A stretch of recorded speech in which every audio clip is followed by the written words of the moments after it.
સરકારી ઇંગ્લિશ મીડિયમની શાળાઓ ચાલુ કરીને આપી સાહેબ, તમારે ચિંતા કરવાની જરૂર નથી. आज की तारीख में भाजपा से एक स्टेप आगे हैं. अब मैं अपने लिए नहीं जी रहा हूँ, दूसरों के लिए जी रहा हूँ. और यहाँ मुझे लोग टाइगर की तरह देखते हैं.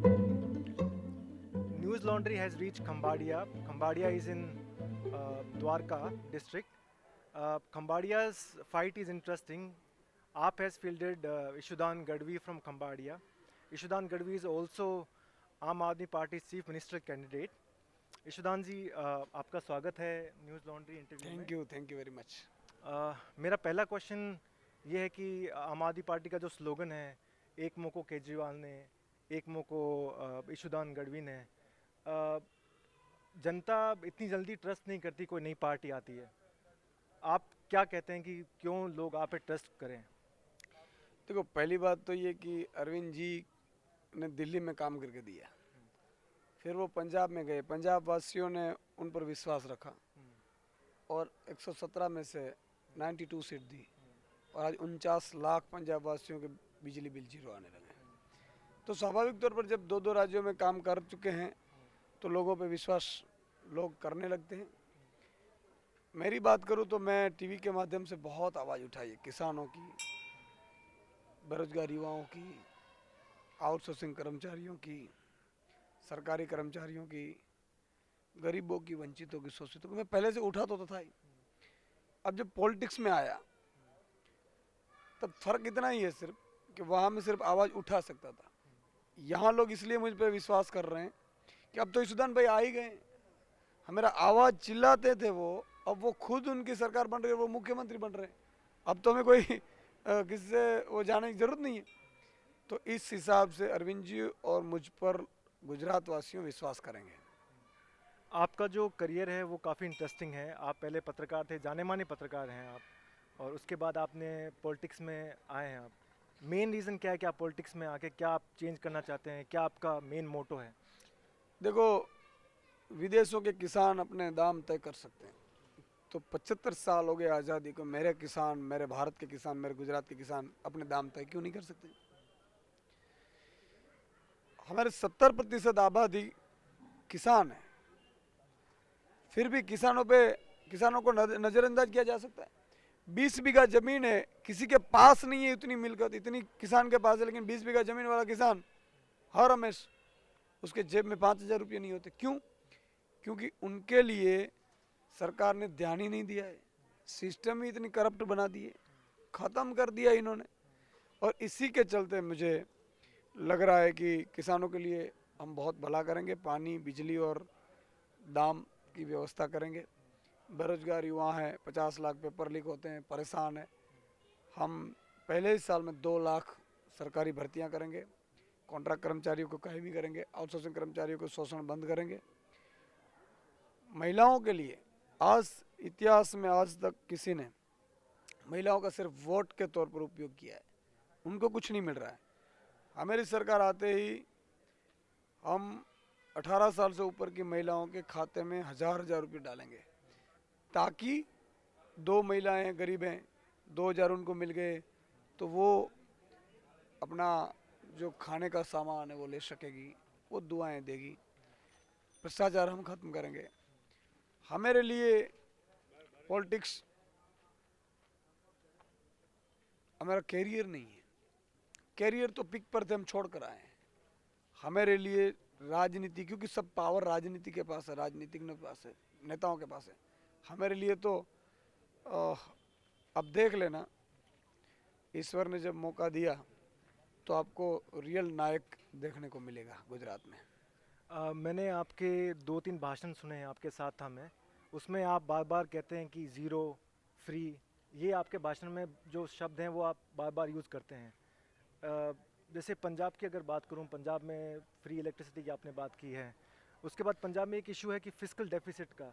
एक मीडिया रिपोर्ट्स आई थी कि पंजाब अपने जो गवर्नमेंट एम्प्लॉयज़ हैं उनको समय पे नहीं कर पा रही है. फिस्कल डेफिसिट आप ध्यान में रखते हैं जब आप जो फ्रीबीज हैं उनकी बात करते हैं? देखो, अगर जनता को फ्री बीज देते हैं तो उससे कोई कर्जा नहीं होता है, आप देख लीजिए दिल्ली में सब कुछ फ्री है अरविंद केजरीवाल जी के राज में, फिर भी हिंदुस्तान की एक ऐसी सरकार है जो कहने का है कि प्रॉफिट में चल रही है। पंजाब में स्वाभाविक तौर पर कांग्रेस, अकाली दल, भाजपा ने लूट कर रखा था, बहुत कर्जा है, और एक दिन सिर्फ कर्मचारियों को एक टेक्निकल प्रॉब्लम की वजह से सैलरी रुकी थी। आज यहाँ प्रवासी शिक्षकों को गुजरात में 6 महीने से सैलरी नहीं मिली, होम गार्ड्स को नहीं मिली। गुजरात के पास तो कुछ है ही नहीं। इसलिए मैं बोल रहा हूँ कि हम पूरा भी करेंगे, कर्जा भी उतारेंगे। 3.5 लाख करोड़ का कर्जा है, मुझे सब मालूम है। 2.5 लाख करोड़ का बजट है, मैं पूरा बजट पी गया हूँ, मुझे पता है। मैं जर्नलिस्ट हूँ, पढ़ा लिखा हूँ। भाजपा की तरह, नेताओं की तरह बोगस डिग्री नहीं है। कुछ लोगों को पढ़े लिखे नहीं है और उनको पता नहीं है बजट कैसे खर्च किया जा सकता है, करप्शन कैसे रोका जा सकता है, विज़न नहीं है उनके पास। मैं विज़न के साथ आया हूँ। तो ये मानकर चलो कि कर्जा भी नहीं होने देंगे। 3.5 लाख करोड़ का कर्जा है, 50,000 करोड़ रुपया भाजपा ने और मांगा है, लेकिन हम तो आश्वासन दिलाते हैं कि सब कुछ फ्री मिलेगा, फिर भी कर्जा नहीं होगा। गुजरात का कर्जा भी उतारेंगे और गुजरात को भारत का नंबर 1 स्टेट बनाकर रहूँगा मैं। आप किसान पुत्र हैं, सौराष्ट्र एग्रीकल्चर डोमिनेटेड एरिया है। आप ऐसे 2 या 3 कौन सी वजह हैं जिसके कारण किसान को काफ़ी परेशानी का सामना करना पड़ रहा है, और क्या क्या सोल्यूशन आप करेंगे उनका? देखो, 2017 में भाजपा ने कहा था कि हम आय दुगनी करेंगे, जाय दुगनी हो गई। डीजल का भाव बढ़ा तो ट्रैक्टर जो चलाते थे पर आवर वो 300 रुपये में चलता था, अब 800 रुपये में। पेस्टिसाइड का भाव बढ़ गया, फर्टिलाइजर का भाव बढ़ गया, आप बीज का भाव बढ़ गया, सब कुछ भाव बढ़ा। किसान के जो उपज है उसका दाम नहीं बढ़ा। तो पहले तो दाम नहीं है, सिंचाई की व्यवस्था अभी तक नहीं की है। 75 साल हो गए, आज भी कितने डैम ऐसे ही पड़े हैं, बिना काम के रुके हैं। आज नर्मदा का पानी भी इन्होंने पहुंचा नहीं सके हैं। तो किसान को 3 चीज़ चाहिए, पानी, बिजली और दाम, और एक सुदृढ़ व्यवस्था। दूसरा, मैं ये मान रहा हूँ कि सिर्फ सौराष्ट्र नहीं, पूरा गुजरात में 70% किसान है। किसान की जब मूंगफली आप बोते हो तो उससे पहले विदेशों के साथ भी आपकी डील हो जानी चाहिए कि इतना हम यहाँ रखेंगे, इतना हम तेलीबियाँ के लिए रखेंगे और इतना हम विदेश में एक्सपोर्ट करेंगे। इस हिसाब से पूरी सिस्टम चलती है। हम करेंगे, मुझे विश्वास है। किसान मेरे पे विश्वास करेंगे, 53 लाख किसान, और मैं उनके विश्वास पे खरा उतरूँगा। जो यहाँ के पॉलिटिकल ऑब्जर्वर्स हैं, मैं काफ़ी जो एडिटर्स हैं यहाँ पे बात कर रहा हूँ, मैं 4-5 डिस्ट्रिक्ट घुमा हूँ गुजरात में, वो कह रहे हैं कि आम आदमी पार्टी कुछ वोट शेयर उनको मिल सकता है, बट सत्ता में आना उनके लिए थोड़ा सा असंभव होगा। इसके बाद मेरा क्वेश्चन ये है कि जो आम आदमी पार्टी की लॉन्ग टर्म स्ट्रेटजी है, बेस बनाना है, उनका बेस, आपका बेस उतना स्ट्रॉन्ग नहीं है जितना बीजेपी का हर गांव में है वो, तो लॉन्ग टर्म स्ट्रेटजी क्या है आम आदमी पार्टी की? देखिए, पहले तो जब नई पार्टी कोई आती है, दिल्ली में भी जब 2013 में नई पार्टी आई तो सब विश्लेषक सोच रहे थे कि 5% वोट मिलेंगे, 7% वोट मिलेंगे। विश्लेषकों के 2 दिन घूमने से आपको करंट पता नहीं चलता है। 10 लोगों को पूछ लिया वो विश्लेषक, और उनकी भी गलती नहीं है, क्योंकि आज तक ये हुआ है कि गुजरात में तीसरी पार्टी चल रही थी। चल इसलिए नहीं रही थी क्योंकि मैं भी पॉलिटिकल जर्नलिस्ट रहा हूँ, मैं भी विश्लेषक रहा हूँ, आज भी हूँ। इसलिए नहीं चल रही थी, दोनों पार्टी स्ट्रांग थी। लेकिन 2021 में फरवरी में भाजपा के सामने कांग्रेस 0 हो गई और कांग्रेस खत्म हो गई, इसलिए आम आदमी पार्टी बढ़ी। दूसरा कि जब पंजाब की सरकार बन गई, पंजाब में 6-7 महीने में काम हो गए, तो अपने आप माहौल बन गया, तो एक विश्वास पे चुनाव जीते जाते हैं। तीसरा कि आज हमारे वोट शेयर बीजेपी से आगे हैं इंटरनल सर्वे में। विश्लेषकों तो ये बोले थे हम तो दिन में हजारों सैंपल लेते हैं खुद के। तो देखो, अभी ये सब जितने भी विश्लेषक हैं, ये सब उनकी लिमिटेशन है, उनके पास रिसोर्सेस नहीं है।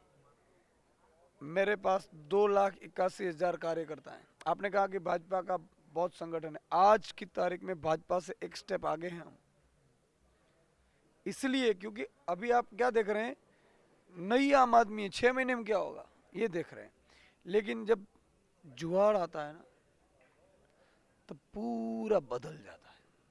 पंजाब में क्या कह रहे थे लोग, शायद 50 आ जाए, शायद 40 आ जाए, शायद कटोकटी पे कुछ हो जाए, 92 आई, सब विशेषज्ञ गलत करें। क्यों? क्योंकि उनको लगा था यार कैप्टन तो हार नहीं सकता है, विश्लेषक उनको कैप्टन की तरह देख रहा है, इतने टाइम सीएम रखा है, अकाली इतने टाइम सीएम रह रहा है, उनको पता नहीं है कि धरातल से खत्म हो चुके हैं। आज मेरे पास 52,000 बूथ पे मेरी 15 की कमेटी बन चुकी है, हर बूथ पे कमेटी को ट्रेनिंग में दे चुका हूं अभी। और उससे भी बड़ी बात है कि अपने आप लोग, शहरी के लोग, व्यापारी लोग, किसान लोग, बेरोजगार लोग, कर्मचारी लोग, आउटसोर्सिंग कर्मचारी लोग, पेरेंट्स लोग, सब एक हो गए हैं व्यवसाय लक्ष्य, और वो वोट करने जा रहे हैं। यानी कि जनता खुद परिवर्तन मांग रही है, खुद चुनाव लड़ रही है। अब देख लेना 8 तारीख को रिजल्ट ऐसा आएगा कि इतिहास लिखा जाएगा गुजरात में। मीडिया पे हम काफ़ी स्टोरीज करते हैं, मीडिया से रिलेटेड एक सवाल है जो अरविंद केजरीवाल जी ने कहा कि यहाँ की जो मीडिया है वो आम आदमी पार्टी का जो अपोजिशन पार्टीज है उनको ज़्यादा स्पेस देती नहीं है। आप मीडिया में रहे हैं इतने साल, करीब से देखा है, आपको क्या लगता है कि मीडिया क्या ऐसा कर रही है तो क्यों कर रही है? आपने बोला कि स्पेस कम देती है, स्पेस कम नहीं, स्पेस ही नहीं देती है मीडिया।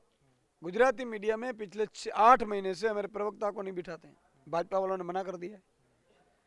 मीडिया वालों की गलती नहीं है, लेकिन मीडिया वालों के मालिकों को डराते हैं, मीडिया वाले के मालिकों को रेड की धमकियां देते हैं, मीडिया वाले के मालिकों को ईडी की नोटिस देते हैं। अब मीडिया वाले का मालिक जो कहेगा वो एडिटर करेगा। देखो सब अपनी जॉब तो करते हैं।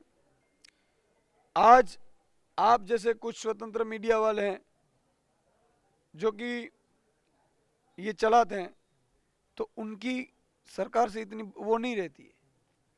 इन मीडिया वालों को तो एड लेनी है सरकार से, धंधे होते हैं मीडिया वाले के, वो सरकार से रिलेटेड होते हैं, तो बेचारे कैसे चला पाएंगे। मैं खुद मान रहा हूँ, मैं 16 साल रहा हूँ कि मीडिया मैनेज हो सकता है, और भाजपा वाले का काम ही यही है। आप देखो आम आदमी पार्टी का एक प्रवक्ता को ना बिठाना, आम आदमी पार्टी की कोई पॉजिटिव न्यूज़ नहीं दिखानी है, नेगेटिव दिखाओ जितनी दिखानी है, तो पूरा मीडिया में। लेकिन मीडिया वालों की गलती नहीं है, वो बेचारे मजबूर है, लेकिन मीडिया को भाजपा वालों ने पूरा मैनेज किया है। मैं बोल रहा हूँ कि ये तो राक्षस की तरह बर्ताव कर रहे हैं, रावण की तरह बर्ताव कर रहे हैं। मुझे लगता है कि ईश्वर इसमें से रास्ता निकालेगा। इलेक्शन के बाद हो सकता है कि आम आदमी पार्टी सत्ता में ना है, जैसा हमने उत्तराखंड में देखा कि आपके जो सीएम उम्मीदवार थे उन्होंने भाजपा ज्वाइन कर ली। क्या ईशुदान गढ़वी आम आदमी पार्टी को एक स्टेपिंग स्टोन देखते हैं पॉलिटिकल करियर आगे बढ़ने के लिए, और बाद में हो सकता है कि वो दूसरी पार्टी ज्वाइन करें? पहली बात तो ये कि आप उत्तराखंड की बात करते हैं, उससे पंजाब की बात करो। पंजाब में लोग कह रहे थे सरकार नहीं बढ़ रही है, भगवत मान जी की सरकार बनी। दूसरी बात कि जब ईशुदान गढ़वी ने रिजाइन दिया तो तीनों पार्टी आई थी मेरे पास, मैंने संघर्ष का रास्ता क्यों चुना कि हम वो चीज है, हम कैरियर बनाने के लिए नहीं आए, पीक पर था कैरियर छोड़कर आया हूं। अगर मुझे चाहता कुछ तो मैं तभी मैं कर सकता था, मीडिया में भी कर सकता था। मीडिया में क्या मुझे कोई कमी थी? लाखों लोग कर्फ्यू लग जाता था, मैं टीवी पे 100 पे बैठता था, और यहाँ मुझे लोग टाइगर की तरह देखते हैं। एक आवाज इनकी पहुंच गई ईशुदान गढ़वी के पास, वो निकाल हो जाती है समस्याओं, ये देखते हैं, उम्मीद की तरह देखते हैं। और मेरे लिए मैंने कहा ना कि आप शुभ शुभ बोलिए, सरकार बन रही है। आप क्यों गुजरात की जनता के विश्वास पे पानी फेर रहे थे?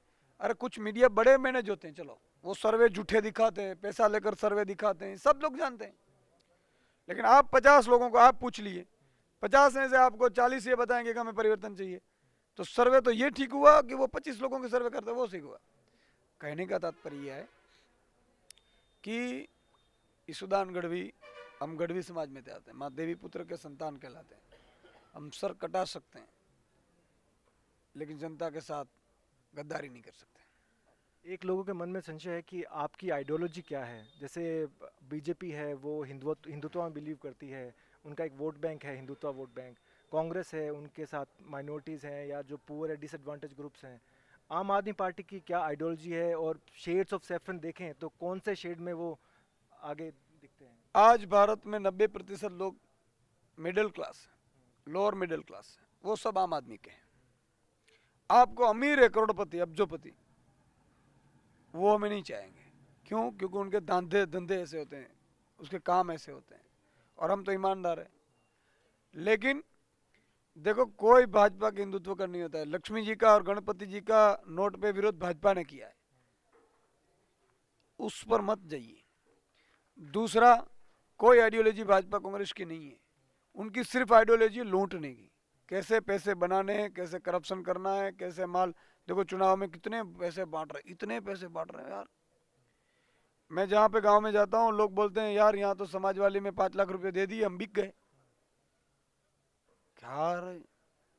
मतलब कि लोगों को खरीदने, लेकिन लोग ने तय कर लिया है कि इस बार पैसा भले वो दें, लेकिन वोट झाड़ू को देना है।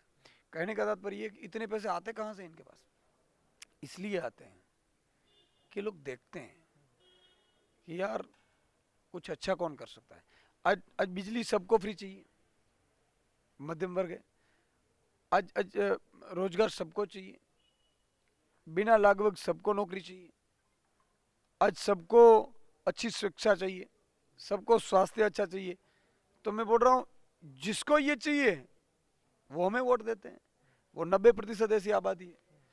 जो करोड़पति हैं, अब जो खरबोपति हैं, वो हमें वोट नहीं देते। इसलिए नहीं देते क्योंकि उनको हम नहीं चाहिए। उनको, उनके पास तो सब कुछ है और फिर करप्शन भी करना होता है। तो ये चीज़ होती है। आपने अभी गणेश जी और लक्ष्मी जी की पूजा जो फोटो है उनका नोट पे बात किया। आपको लगता है कि ये जो इस प्रकार के जो कथन है, इस प्रकार के जो स्टेटमेंट है, वो जो कॉन्स्टिट्यूशनल जो वैल्यूज़ हैं उसके अगेंस्ट है, सेक्युलरिज्म के अगेंस्ट है? अरे यार, आप लक्ष्मी जी की धनतेरस को पूजा करते कि नहीं करते हैं? करते हैं, हम करते हैं। तो अरविंद जी को विचार आया, अच्छी बात है। हम माता रानी को मानते हैं, हम आध्यात्मिक देश हैं। अब इंडोनेशिया वाले जो रख सकते हैं गणपति की तस्वीर नोटों पे, और हम जो भी अच्छा काम करते हैं, गणपति जी की स्थापना करते हैं, हम गणपति माँ लक्ष्मी जी की पूजा करते हैं, और नोट को हम लक्ष्मी जी कहते हैं, तो नोट पे लक्ष्मी जी की तस्वीर गलत क्या है? और सब लोग चाहते हैं, ऐसा नहीं है, लेकिन भाजपा वाले विरोध कर रहे हैं। मेरा अंतिम क्वेश्चन है, आपकी जो पॉलिटिकल जर्नी है 15 महीने हो गए मेरे ख्याल से। 15 महीने हो गए और मैं 1,15,000 किलोमीटर से ऊपर का प्रवास किया है। तो ये आपका जो जर्नी है वो कैसा रहा है? आप उसके बारे में थोड़ा संक्षेप में बता सकते हैं? देखो, मैं पत्रकार था, चैनल हेड था, स्वाभाविक तौर पर लग्जरी लाइफ जीता था। लेकिन ये पूरी संघर्ष की लाइफ है। मैं गाड़ी में सोता हूँ, गाड़ी में खाता था, गाड़ी में रहता हूँ, मतलब फैमिली का नहीं रहा। लेकिन एक चीज़ मुझे ये है कि लोगों ने मेरे पे उम्मीद रखी है। अब मैं अपने लिए नहीं जी रहा हूँ, दूसरों के लिए जी रहा हूँ। और जब दूसरों के लिए जीते हैं ना, फिर आपको अपनी जान की भी परवाह नहीं करनी चाहिए। हमारा इतिहास रहा है। महात्मा गांधी अगर ये सोचते कि मैं तो बैरिस्टर हूँ, अच्छा खासा कमा लेता हूँ साउथ अफ्रीका, मुझे क्या जरूरत जाने की भारत में? तो भारत देश आज़ाद तो होता, लेकिन लेट होता। जो इस देश में अपना त्याग करके आते हैं, ईश्वर उनको बड़ा बनाता है।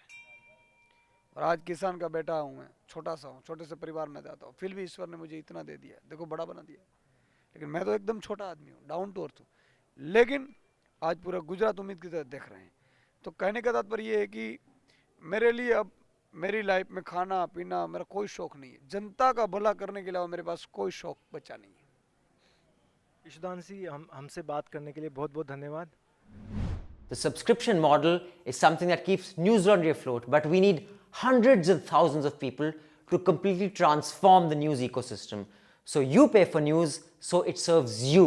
So click on the link with this video, subscribe to News Laundry and pay to keep news free, और गर्व से कहो, मेरे खर्च पर आज़ाद है खबरें।